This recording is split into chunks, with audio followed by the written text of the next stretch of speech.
Giovanni Zalin. Giovanni Zalin ci parla appunto di Schei, Sì, cioè ci parla del io- credito. Aspetta, Gli ebrei di... no. ho una piccola variazione, Sì. la devo dire.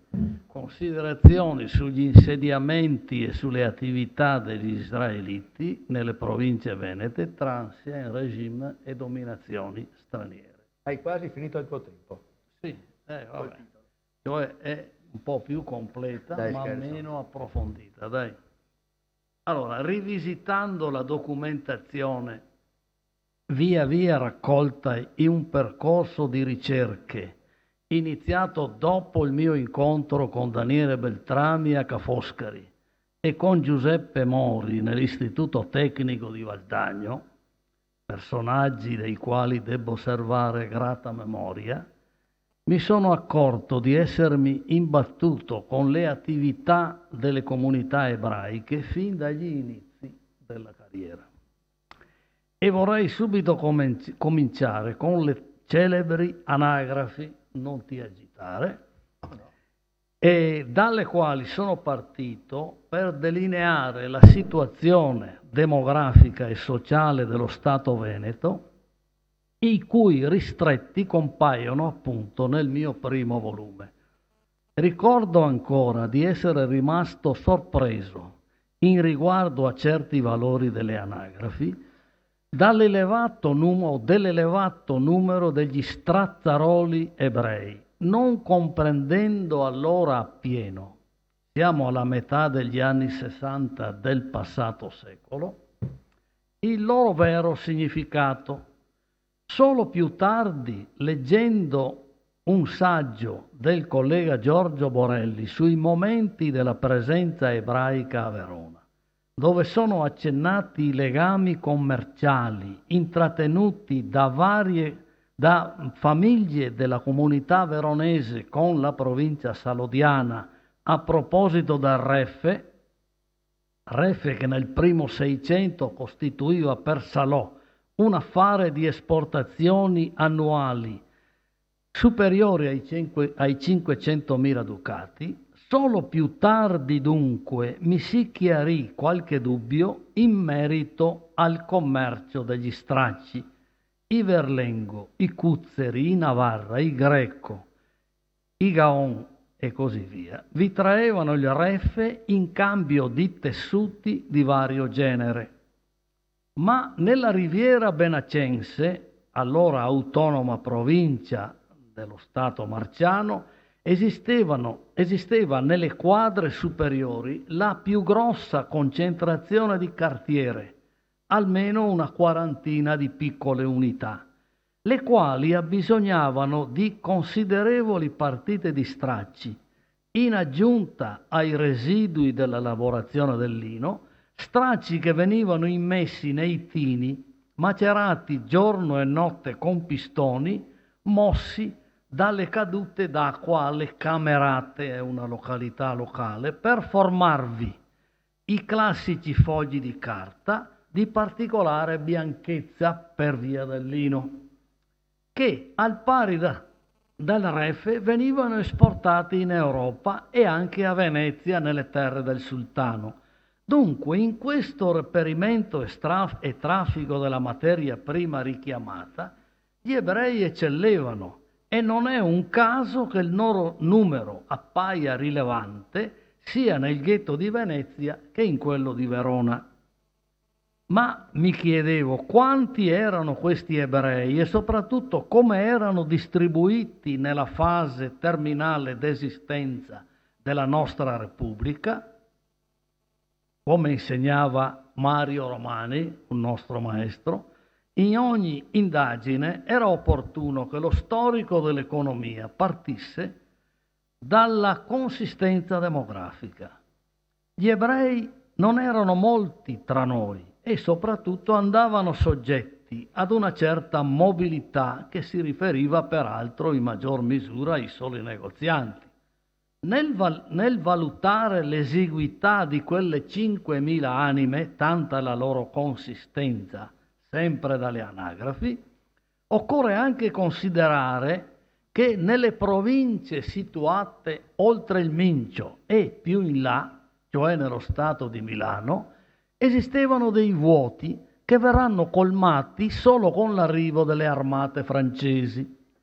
Dopo aver goduto di una passabile tolleranza da parte dei Visconti e degli Sforza, le ricerche di Anna Antoniazzi Villa, ma ce ne sono tante altre ovviamente come mi insegnerete, arrivano a concludere che le comunità ebraiche avessero dovuto andarsene con il passaggio dello Stato alla Spagna a partire dal 1597.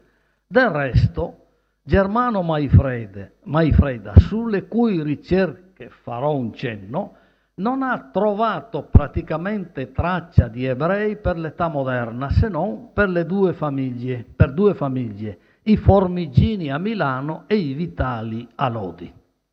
Per ritornare alla fonte da cui ho preso le mosse, le comunità ebraiche appaiono concentrate nella dominante, inutile che do i dati che sono noti, con un numero di famiglie che raggiunse le 412 unità come massimo.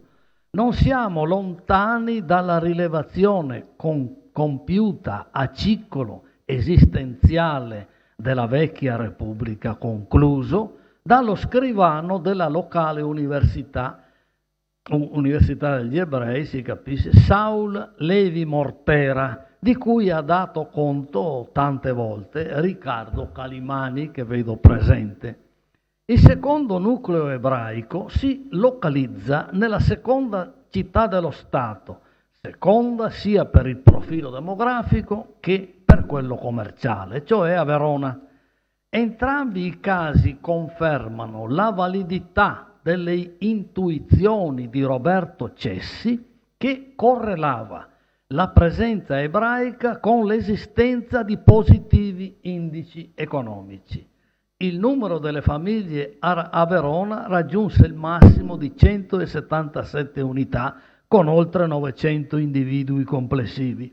Quella della città sull'Adige è stata una presenza continua che ha saputo superare le crisi devastanti del 1575-76 e del 1629-30. Io stesso, in passate ricerche che non ho saputo concludere, ho potuto registrare decine di nominativi. Tra fine 400 e fine 500 si tratta di almeno una cinquantina di nuclei familiari.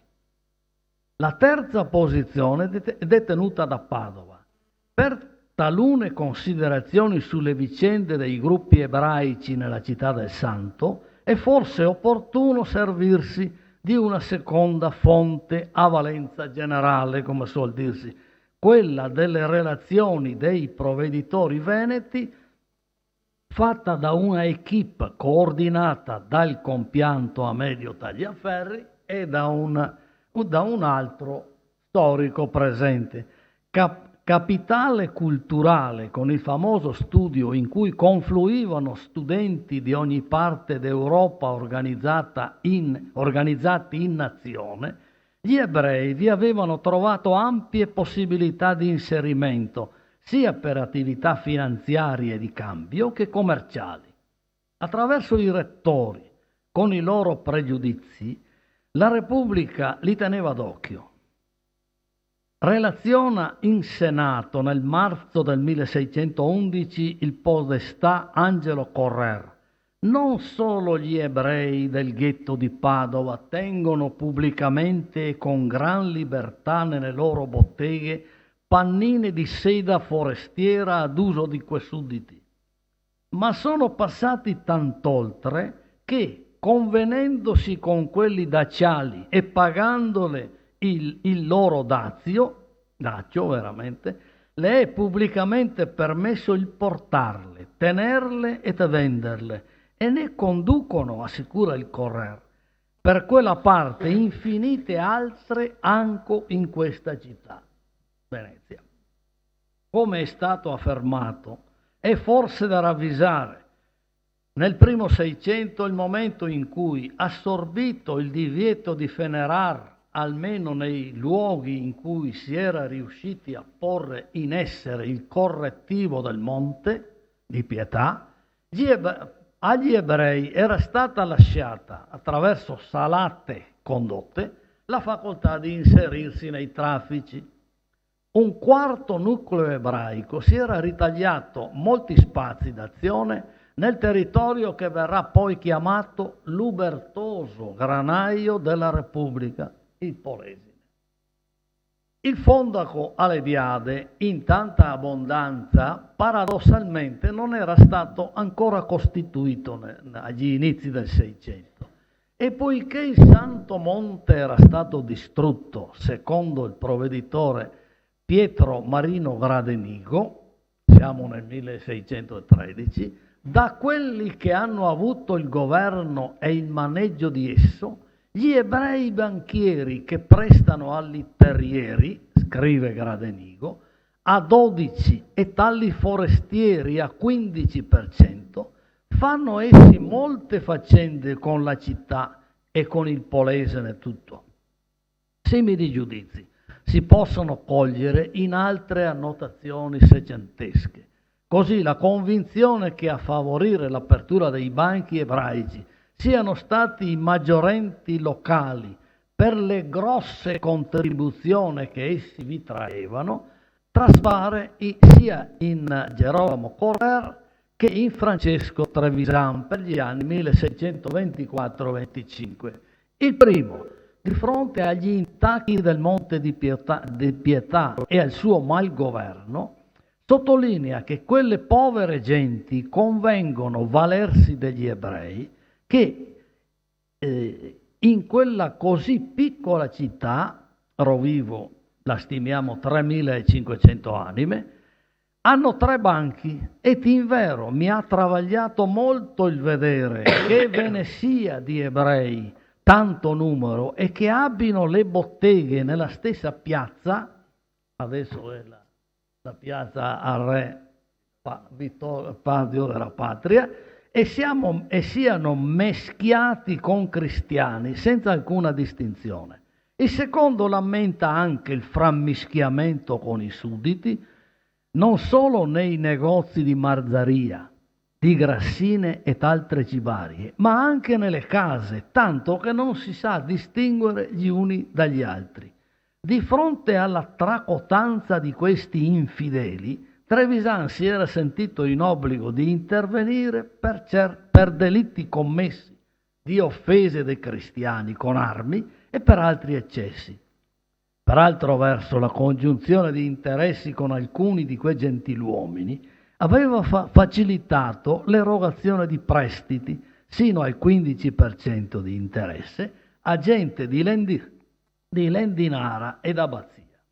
Un anziano esponente della nobiltà locale che aveva servito la signoria, tale Giovanni Bonifacio, con il beneplacito del Senato aveva tentato di erigere un monte di pietà, nel quale, precisa sempre Trevisan, si possi pigliare a 5 e prestare soprappegni a 6%.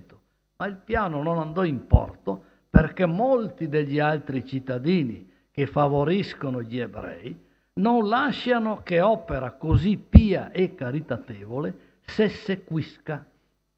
Bisognò superare la regressione sociale, oltre che economica, susseguente la grande peste, per osservare l'ennesimo tentativo di innervare il monte cristiano in un contesto difficile, in cui i massari avevano la pretesa di ottenere, al posto del normale salario, 1/3 di tutte le utilità.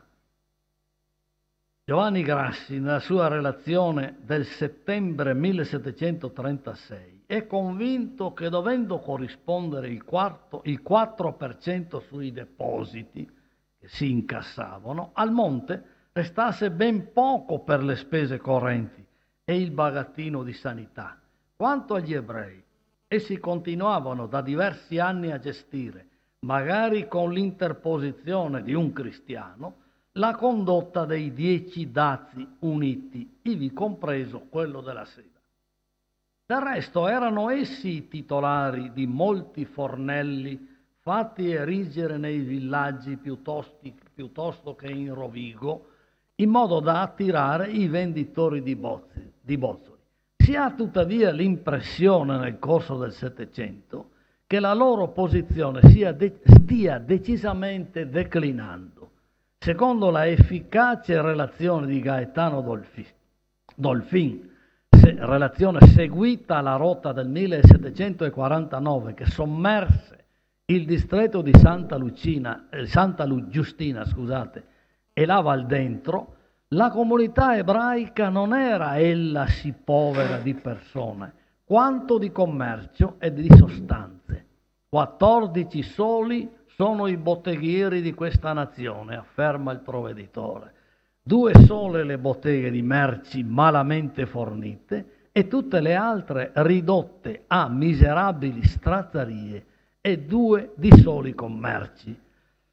L'industria, cioè la lavorazione delle sete, restava ristretta a poche persone.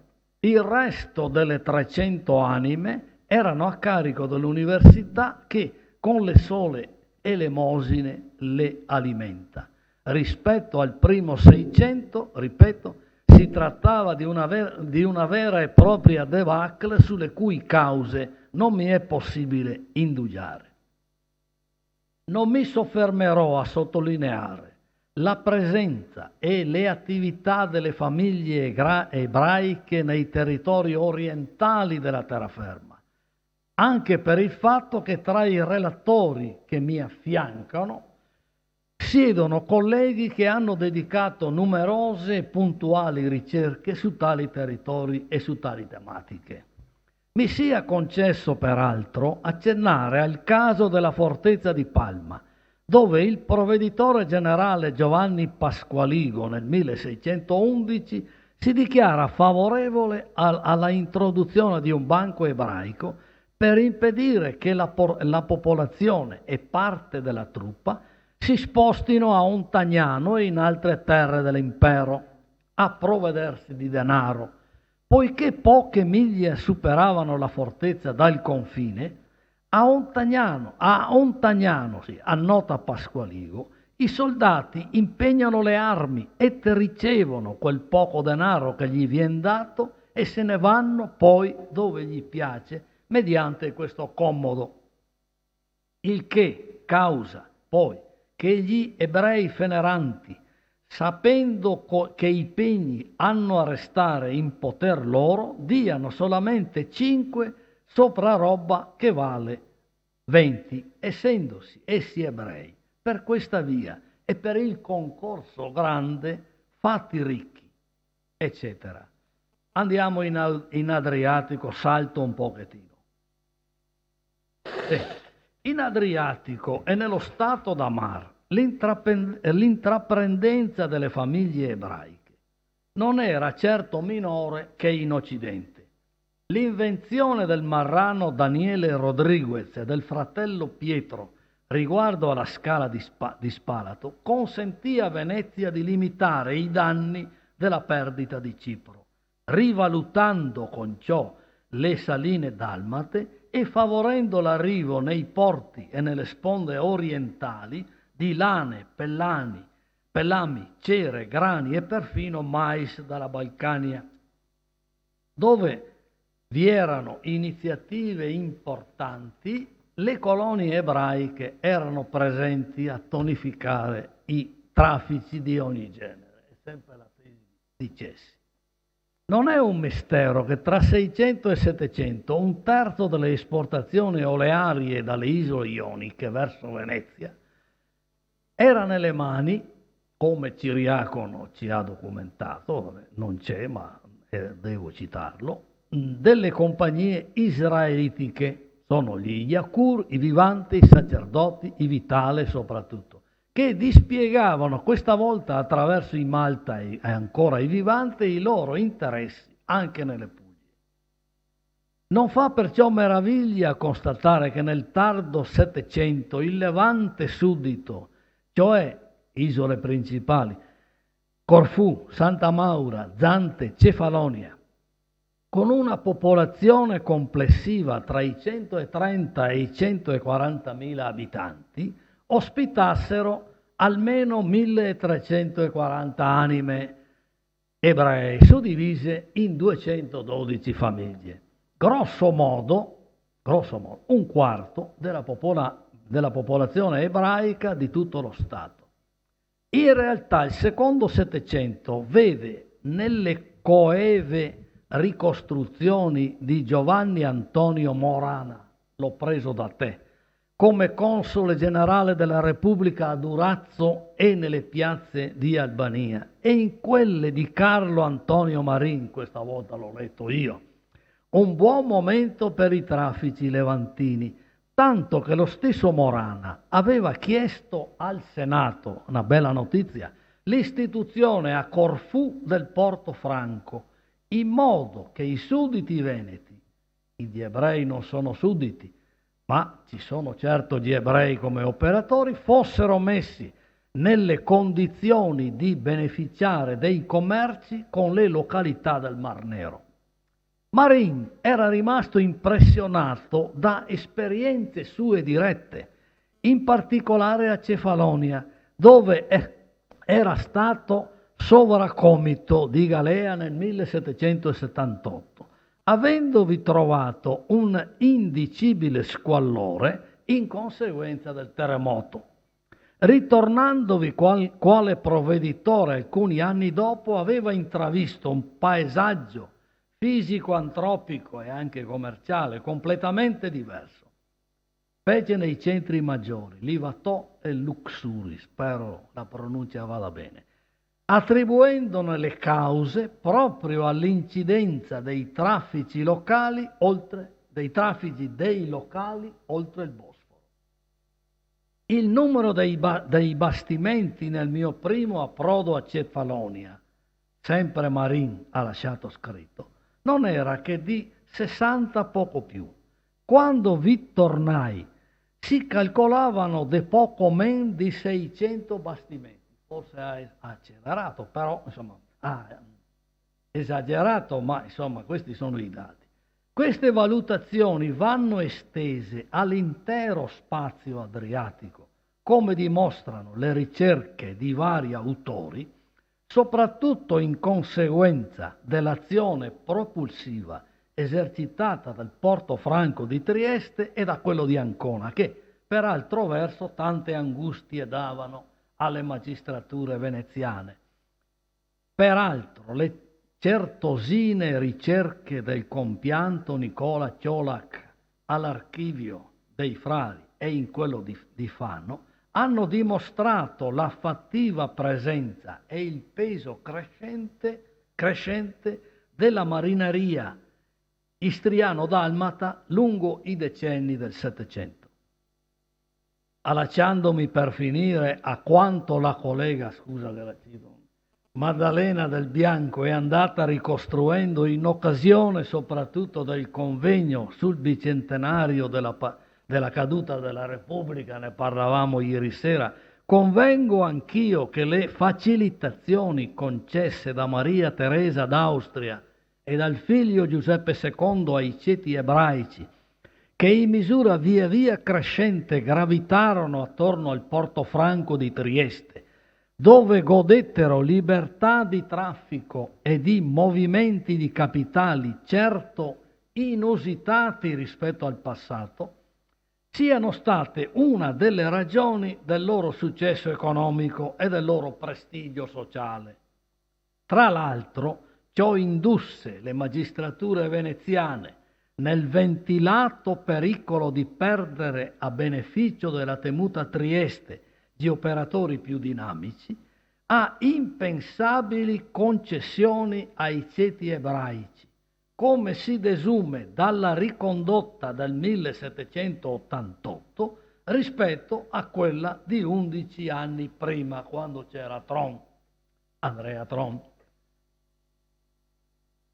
Se riesce a chiudere 30 minuti avremo tempo.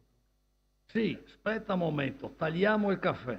Per gli israeliti in ogni caso non era avvertita alcuna contrapposizione tra le due città, ma piuttosto integrazione e reciprocità, soprattutto per coloro che esercitavano traffici, cioè gli ebrei, e operazioni finanziarie nell'una, nell'altra o in entrambi. Concludo. L'invasione militare francese e le inaspettate vittorie di Bonaparte fecero spostare l'attenzione degli intermediari ebrei, assieme ai cristiani, chiaro, sulle necessità delle truppe francesi, cui bisognava procurare vettovaglie, tendaggi, eccetera, di tutto.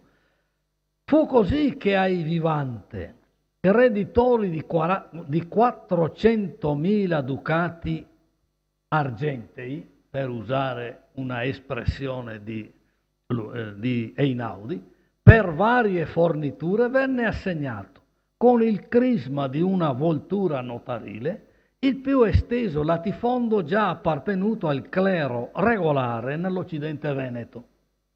Ma era solo l'inizio dello smantellamento della proprietà degli enti, interrotto dal tradimento di Campoformito, questo qua me lo dovete lasciare, e quindi ripreso in grande dopo la strepitosa vittoria francese di Marengo, che condusse con la pace di Presburgo l'intero Veneto a essere incorporato nel regno. Non è il caso che mi dilunghi sullo smantellamento e sulla privatizzazione anche parziale dei beni cosiddetti nazionali, che hanno costituito le ricerche in più occasioni del sottoscritto e di Mirella Calzavarini. Antonio se lo ricorderà ancora. Le comunità ebraiche stanziate nei principali luoghi descritti, attraverso poche decine di persone, per indicare il ghetto ora aperto di Venezia da Levi Mortera e sottolineate in vari contributi ancora da Calimani, e qua tralascio i nomi, queste famiglie agirono quali autentiche protagoniste in relazione a tutto quello che avvenne nel settore immobiliare. Il problema per me è sempre stato quello di spiegare in qual modo gli israeliti delle fasce alte potessero disporre di così potenti mezzi liquidi per acquisire in poco tempo migliaia di ettari e centinaia di case. Una risposta, forse non del tutto esaustiva, è stata quella che essi riuscivano a procurarsi in tempo utile e a prezzi stracciati le emissioni governative della cosiddetta carta girabile, buoni del tesoro. Cosa sono? Rescrizioni, boni napoleonici, azioni. Carta girabile che però nelle aste veniva in genere ammessa al valor nominale. È un discorso non facile, non posso esaudirlo certo, un discorso non facile che presuppone anche per gli ebrei, per i ceti alti delle comunità israelitiche, considerevoli entrature nello stesso apparato amministrativo del regno. Ma è forse anche il caso di aggiungere che non pochi esponenti delle comunità ebraiche erano ampiamente forniti di mezzi già nei decenni terminali del Settecento e che l'apertura dei ghetti e la fine delle interdizioni israelitiche a partire dal 97 diedero loro aggiuntive dosi di ottimismo che giustificano tale dinamismo nelle acquisizioni dei beni nazionali. È stato autorevolmente sostenuto nel passato che la nuova presenza ebraica nelle campagne non sarebbe stata certo definitiva, configurandosi o allineandosi in questa ad una tradizionale, prevalente attività intermediaria che si estendeva anche alle compravendite immobiliari. D'accordo. Ma il caso dei Sullamma, studiato da Antonio Lazzarini, 2 volumi, che sentiremo oggi, ci dice che talune famiglie ebraiche furono all'unisono acquirenti di beni, di terre, acquirenti di terre e imprenditrici efficaci nelle medesime.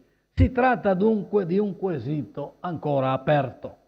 In secondo luogo, ho finito, sempre in riguardo ai temi in discussione, giova sottolineare che la sagra dei beni nazionali, come è stata tante volte chiamata, si accompagnò nel Veneto al crollo della proprietà detenuta dai veneziani, la quale nel Settecento, per le ricerche di Daniele Beltrami e per un contributo minimo del sottoscritto, si estendeva per circa 400.000 ettari per le sole terre al di qua del Mincio. Come in più occasioni ha dimostrato Renzo de Rosas, non so se è presente, le vendite di proprietà appartenenti al patriziato un tempo dominante superarono di molto, in estensione e valore, gli importi delle cessioni dei beni nazionali. Sia consentito a questo riguardo richiamare le ricerche di Giorgio Scarpa, altro mio maestro negli anni di Ca' Foscari. Mi limito ad accennare, per quanto riguarda Scarpa, sempre a quello che avvenne tra il 1811, l'anno dei Sommarioni, e il 1800 e il 1840 in cui entrò in vigore il catasto austriaco nella nuova provincia di Venezia. L'estensione generale delle proprietà registrate o allibrate è pressoché analoga sia nel sommarione che nel catasto. Siamo a ridosso dei 200.000 ettari, 196.000 ettari. Ebbene, su queste estensioni nel 1811 i veneziani erano ancora allibrati per 90.015 ettari, cioè il 45,77%. Nel 1840, 30 anni dopo scarsi, ne possedevano solo, si va per dire, 40.000, però dal 45 rotti erano passati al 20%. Per l'uno e per l'altro degli eventi richiamati, beni nazionali e sfaldamento della proprietà dei veneziani, posso enfatizzare un concetto già anticipato nel volume del 1873, quello cioè che tra 7 e 800 sia avvenuta nel Veneto una vera e propria rivoluzione fondiaria, io uso questo termine, certo diversa da quella agraria, i cui risvolti penso non siano stati provincia per provincia del tutto studiati. Ho accennato agli inizi alle ricerche di Germano Maifreda, che ho avuto modo di seguire nel periodo in cui elaborava la sua tesi di dottorato. Maifreda si è servito principalmente della rubrica degli israeliti che registra il luogo di provenienza con le date di nascita degli immigrati a Milano dal primo Ottocento in avanti. E quindi altra fonte, su cui non mi soffermo, le denunce di successione che indicano la potenzialità economico-patrimoniale raggiunta dalle varie famiglie. A partire dall'età napoleonica, in cui Milano, capitale del regno, raggiunse pressappoco i 200.000 abitanti, è impressionante riscontrare l'arrivo di famiglie ebraiche dalle principalità località italiane ed europee e, con la seconda dominazione austriaca, soprattutto dalle città dell'impero, compresa Trieste.